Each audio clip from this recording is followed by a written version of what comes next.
Okay, let's consider the following system of equations.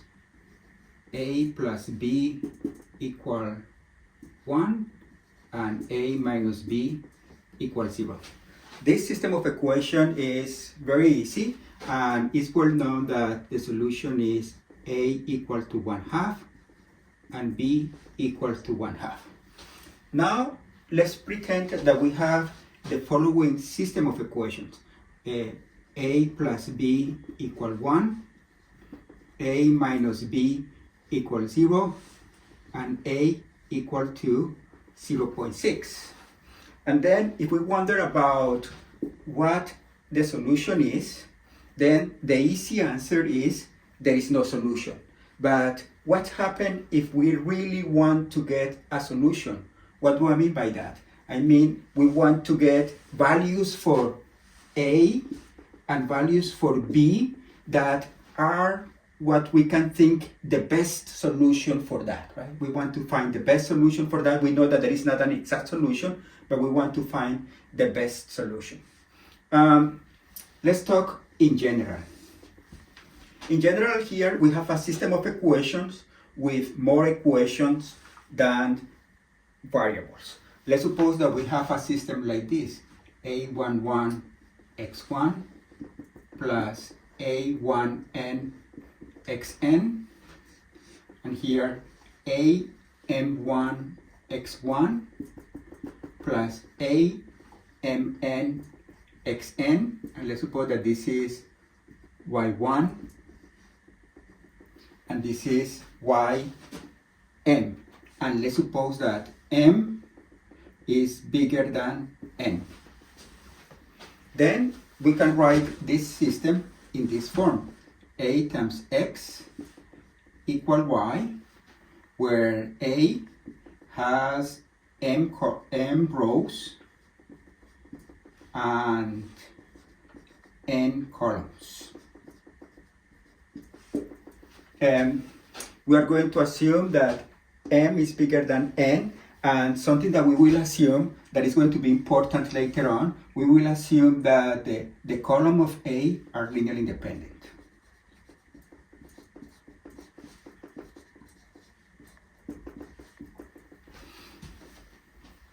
And then we want to find the best solution for that. We know that there is not an exact solution, but then we want to find the best solution. Then what we're going to do is we're going to call the vector r equal to ax minus y. Notice that, let's just to make sure that we are following everything. X is a vector in Rn. We are thinking of this as a column vector, and y is a vector in Rm. Also, we are thinking of that as a column vector. Then, essentially, this is a vector, the whole thing is a vector in R, is also a vector in Rm. Then we are going to find the value of x. The idea is to find x such that the norm of R squared is the smallest as possible.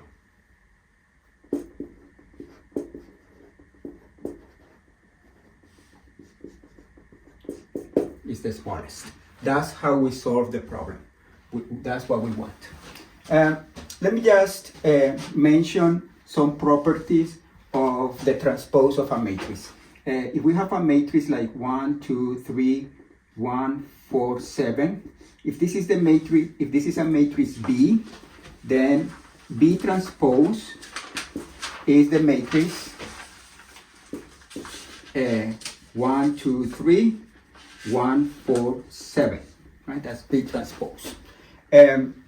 Notice that if we have a vector, let's say R equal 2, 3, 4, then when we do the product of R transpose times R, this is just 2, 3, 4 times 2, 3, 4, and then we get a 1 by 1 matrix, which is just the norm of R squared. Essentially, we get the 1 by 1 matrix, which is 4 plus 9, 13, plus, we get 13 plus 16, and this is just the norm of R squared.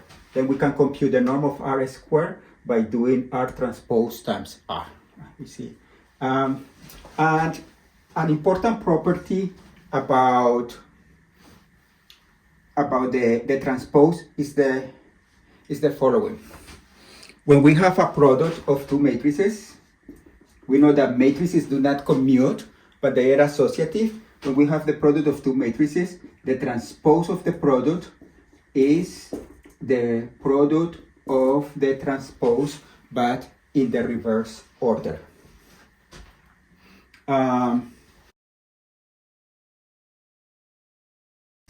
Okay, then we can compute the norm of R squared just by doing R transpose times R, and this would be R transpose would be AX minus Y transpose times AX minus Y, and this is X transpose times A transpose minus Y transpose times AX minus Y, and this is X transpose times A transpose times A times X minus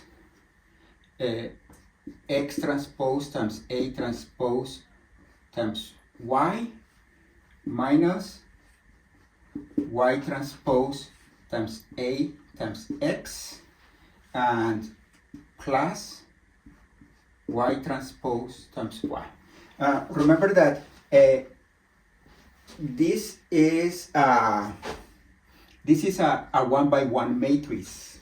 This is a 1 by 1 matrix, and this is a 1 by 1 matrix. Then the transpose of this matrix is the same. That means that these two numbers are essentially the same. And then we have that if we define this function f from Rn into R, given by f of x1 xn equal to x transpose times A transpose times A times X minus 2 times Y transpose times A times X plus Y transpose times Y, then we can find the minimum of this function, which will give us the minimum value for R, which will give us the optimal value for X. Then, and in order to find the minimum, or to find the critical point, we compute the gradient of the function.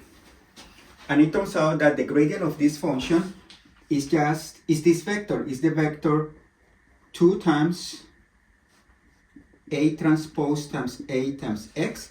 Notice that this matrix is an n by n matrix, minus 2 times Y transpose times A, and this is an n by n matrix times an n by 1 vector.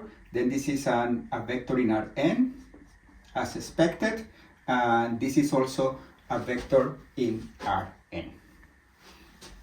Then we want to find the critical points. Then we have that we want to make this equal to the 0 vector, and therefore from here we need to solve the equation A transpose times A times X equal to Y transpose times A. Some notation here is that this vector here is called the normal vector.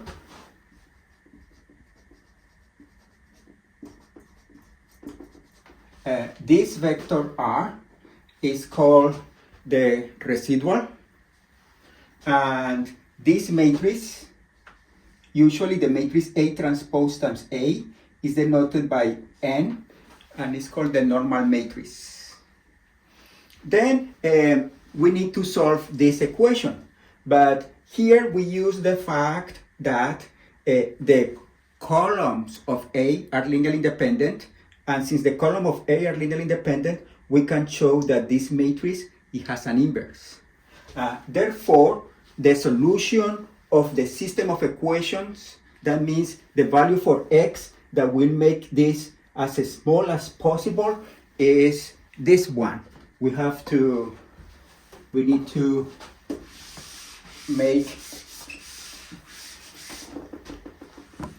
x equal to A transpose times A inverse times y transpose times A. And if we call this the matrix, this n to the negative 1, the vector lowercase n, then our x is just n inverse times lowercase x. That is the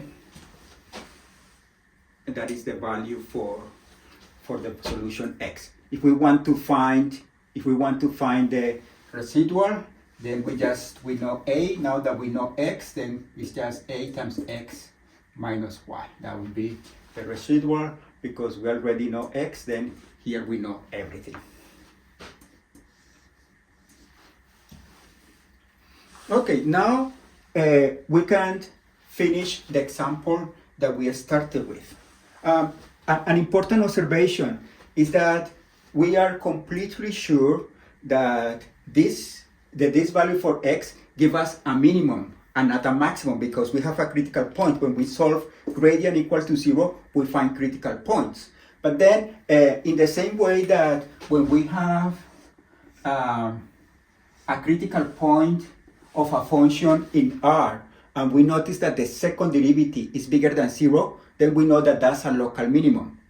We can see that this matrix, the matrix A transpose times A, which is an n by n matrix, it is easy to check that all the eigenvalues of that matrix are positive. And since all the eigenvalues of that matrix is positive, then this value for x is a global minimum.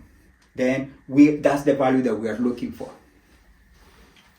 Okay, let's go back to the previous example.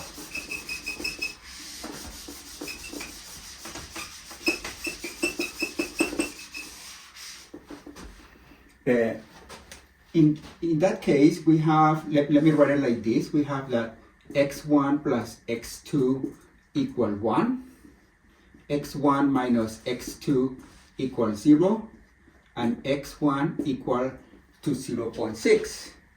Then, in this case, my matrix A is the matrix 1, 1, 1, negative 1, 1, 0, and the vector y is 1, 0, 0.6.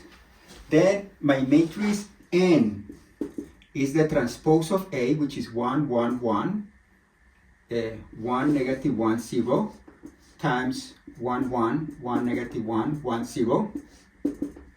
And this gives me the matrix 3, 0, 0, 2, and therefore, and the matrix, this is the vector, and our vector lowercase n is the vector y transpose, which is 1, 0, 0.6 times the matrix A. The matrix A is 1, 1, 1, negative 1, 1, 0, and this is equal to 1.6 and 1. 1.6 and 1. Then the inverse of this matrix is 1/3, 0, 0, 1/2. This is an easy inverse. And then our best solution is x equal to this matrix 1/3, 0, 0, 1/2 times 1/6, 1, which is just 1.6 divided by 3 and 1/2. This would be our best solution. Notice that this solution is not that far from the 0.5 that we have for just this system. And then with this information for x, we already have a, we have x, and we have y, we can compute the residual. Okay, this is how the method works.